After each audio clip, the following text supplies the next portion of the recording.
ونيسرك لليسرى فذكر إن نفعت الذكرى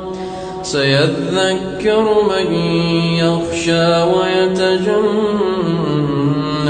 الأشقى